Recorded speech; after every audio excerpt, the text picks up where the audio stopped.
What's going on, DMG Clan? Today I'm going to show you guys how to set up your hacked Nintendo Switch after you've hacked it. So let's level up a little bit more in 2024.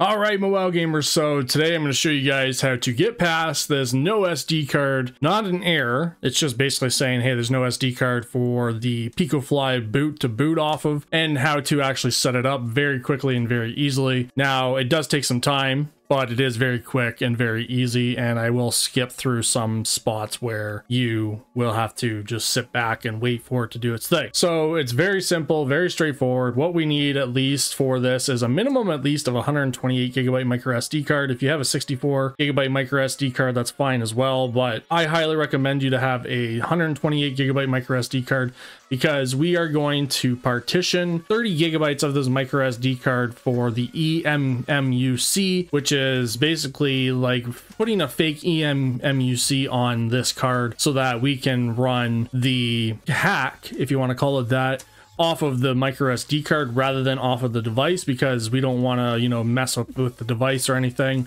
And that's why we're doing it this way. And this is the way that I have done it with all of my other devices now at this point, and that's after we install that Pico chip. If you've just jumped into the channel and like this sort of stuff, then don't forget to subscribe, because I like to tinker around with this kind of thing, and I like to hack my devices. I've hacked my 3DSs. I've now hacked PS Vitas. I've hacked PSPs. I've hacked now the Switch and a whole bunch of other devices. I've even rooted devices and stuff like that in the past, and I like to do that kind of stuff. So that's why I took a jump and a leap to do the Nintendo Switch, and I might be doing like an Xbox 360 and stuff like that soon as well. So now all you have to do is just press the power button once just to turn it down so that it's not loaded, and then we have to get ourselves a micro SD card. And we're going to jump over to our computer and download the files that are in the link in the description below. They are 28 megabytes in size, and this is all of the files that we need for this to load onto our computer. So let's go and jump onto the computer right now after you've downloaded those files. Plug in your micro SD card. Now that your SD card is plugged in, we're going to open up the downloads folder, wherever your downloads are located, that is, and we're going to right click on the Atmosphere 6.1.1 and extract it all into our downloads directory, just like so.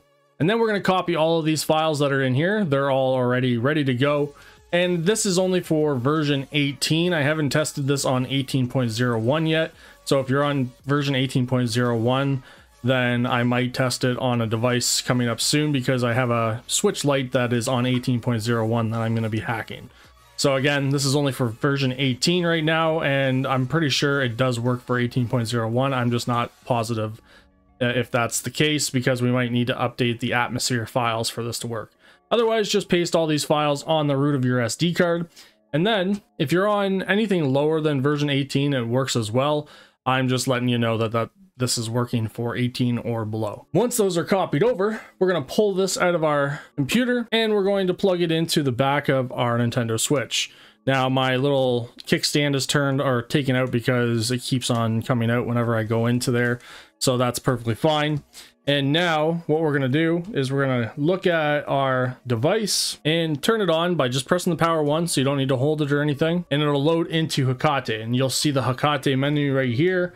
And this is where we get started with everything that we need to do.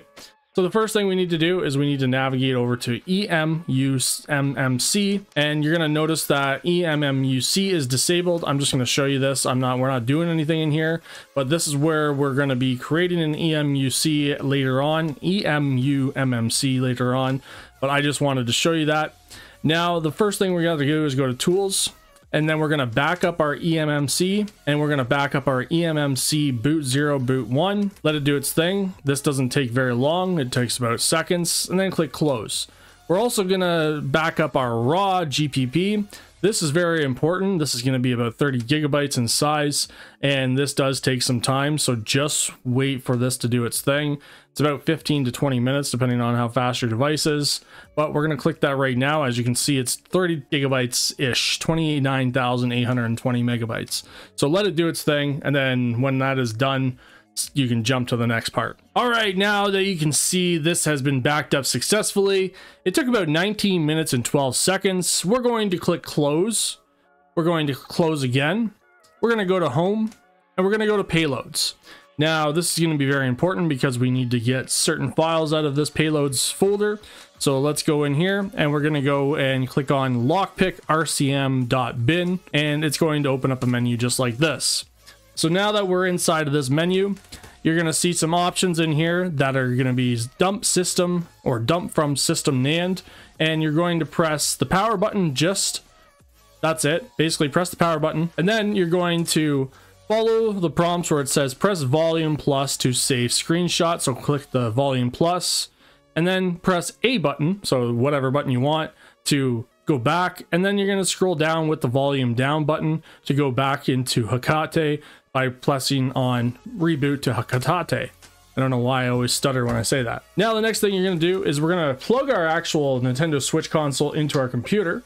So let's do that now by plugging it into a USB-C port, and then you're going to click on tools. You're going to go to USB tools, SD card, and it's going to connect to your computer. Now inside of our Switch folder, we're going to need 3 different files here. One is a bitmap folder, so lockpick RCM bitmap, our prod keys, and our title keys. Make sure you copy those somewhere safe, and that's what I'm going to do right now by clicking on Control and then clicking those 3 files, click copy.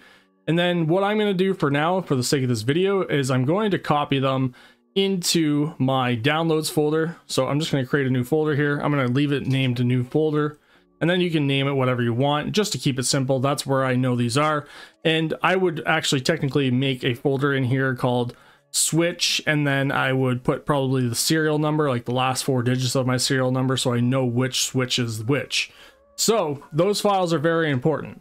Now we're going to go over to the Switch folder again, and that's our USB drive G. We're going to grab this backup folder, and this backup folder is 30 gigabytes in size, and you're going to copy that as well to a safe folder. I'm going to just paste it inside of here, and at least I know all of these files in here are for this specific Switch.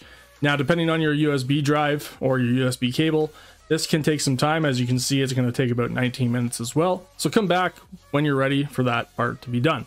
All right, now that we have that backup file on our computer or on your hard drive or wherever you want to put it, we can go back into our USB drive and we can delete this backup folder directly from our SD card, just like so, and click yes. Now it is gone forever from our actual Nintendo Switch. The next thing we need to do, this is very important, is you need to right click on the USB drive G and click eject, so that it actually ejects from our computer. Now on our actual device again, which is our Nintendo Switch console, we're going to click close. We're going to click close at the top right hand corner. And now we're going to partition our SD card. So this is going to allow us to partition 30 gigabytes on our SD card. So click on partition SD card, and it's going to analyze, and then click OK. Now we're going to go down to where it says EMU MMC RAW, and you're going to scroll the red little toggle right here until it says full 29 gigabytes or full, and then you're going to click on the next step. You're going to click start, and it's going to let it do its thing, and then it's going to come up with a dialog that allows you to click the power icon to continue, and this does take a few minutes to do this as well. All right, now that that is done, we're going to click OK. We're going to click close. Now we're going to go to home, and we're going to go to EMU MMC on the right hand side, and you're going to click on create EMU MMC right here. You're going to click on SD partition, and this is because the SD file does cause corruption sometimes, so that's why we're going to be using the SD partition. And you're going to click on part 1 and let it do its thing. This part takes, I think, about 8 to 9 minutes total, so just give it some time for it to do its thing, because this is just creating all of the EMU MMC table onto your partitioned micro SD card inside of a secret partition that you cannot see unless you show the files on your PC. Now that we've done that important part, we can click close, and now we'll see that it is enabled on this left hand side. Now that we've confirmed that it's enabled, we're going to click close, and then we're going to go back to tools. We're going to go to USB tools and click on SD card. Now the reason for this is because some files may have been removed. It doesn't always happen, but sometimes it does happen, and as you can see, they haven't been removed on my Nintendo Switch. But if your files have been removed, as they can do this, it depends on how big your SD card is and what files you have on it. then what you'll have to do is just basically make sure that you don't override these files right here, which are your prod keys and your title keys. And what you're going to do is just go back into your downloads folder, grab the atmosphere files that are in here. And what I like to do is actually drag and drop the bootloader file back over here, because there's configuration files in here that I will need and that you will need. You'll also see an emummc raw partition file in here as well. And that is basically where all of your data is going to be stored. And then in your switch folder, that's where all of your other information is going to be stored as well. And just make sure everything lines up, because we're going to need the Daybreak, Haze, MIG dump tool if you're going to be using the MIG flash cart. If you're not going to be using the MIG flash cart, you can just delete that one. And then the switch, NDS, tester, and setter, that is very important as well. And that's going to be all part of another video as well. This is just basically getting you all set up. Now, tinfoil, this is a different version of tinfoil. So this is the actual tinfoil version that is the applet version. And if you want the installation version, I have provided that to you as well in the link in the description below. Now, the applet version is different because it only loads through the homebrew menu, whereas the installation version, which is the self-installer right here, you can actually just drag and drop this over here into your switch folder. So if you want to go into here and delete this, so go ahead and delete that tinfoil folder, and then just copy the self-installer, which you can also get from their website as well. This will just install a tinfoil application on your home menu. Where this would be good is if it's just for you and you know what you're doing. If you don't want other people to mess around with tinfoil, then tinfoil for the applet version, this is what this one is right here, is the one that you're going to be using for the applet version. So it depends on what you want to do and how you want to install tinfoil. I'm going to use the one that installs to my home menu, but if you want it to be set for your kids or somebody that, you know, doesn't understand what tinfoil is, then you would use the applet version. So I will link the description for that in the description below for you to download those two versions. It's very simple and straightforward. Now that we're done with that, you're probably wondering, what do we do from here? So right click on your switch, go eject, and then navigate back down to your actual switch and click close again, go home, click launch. Now you're going to see three important menus here. The one that you're always going to just jump into is CFW EMMUSC. And now you can go back to stock sys and and as well. This is just your stock firmware. You can just go back into it and do whatever you want. Now, do not install any games to that unless you have the eShop enabled on your stock firmware. Otherwise, always go into CFW when you're installing all of your physical games like this, because you can install all of these games all onto your micro SD card, for example, and then you'll have all of these games installed on that SD card to play forever, basically. So what we're going to do is click CFW EMUMMC, and it's going to load into our custom firmware for the very first time. And what we do from here, well, that's going to be another video as well. So stay tuned for that. I'm going to show you just that it's loading and what to expect when we get into this menu. It's going to show still the Nintendo Switch logo, and it's going to make it look like it's still the original Nintendo Switch. And just wait, takes a few seconds. You can plug in your controller of choice again, and airplane mode is turned on for me right now. And it's going to show that I have other games that are just sitting here.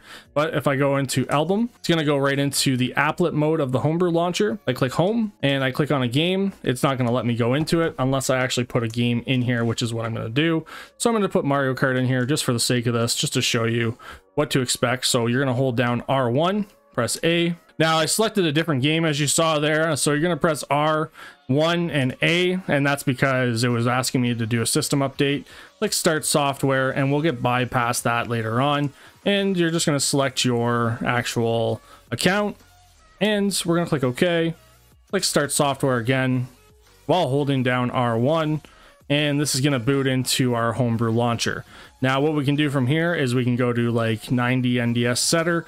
That'll set our basically our console to be hidden from the network. But the one big thing that you would want to do, probably most likely, is go to tinfoil, for example, and install the game that we just plugged into our device, and click start software again. And it's going to ask you, would you like to install this game cartridge? I'm going to press OK.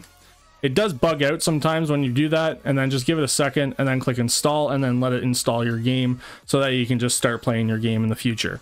Now, there are ways to get tinfoil set up. I'm not going to show you that personally. You can look up online how to get that set up, but that is how you can install these game files directly to your console. And to bypass the update option, as you can see here, well, we're going to have to do that as well later on down the road because I'm still on version 18.00. And for some reason, it's asking me to update my console to the latest version to actually play Mario Kart 8, which is kind of strange. So I'm going to look into that and share how to fix that later on. Have a nice day, guys. Hope you enjoyed. Don't forget to subscribe if you want to continue on with this little series about how to get your Switch up and running after you've installed that Pico Fly chip. Bye-bye!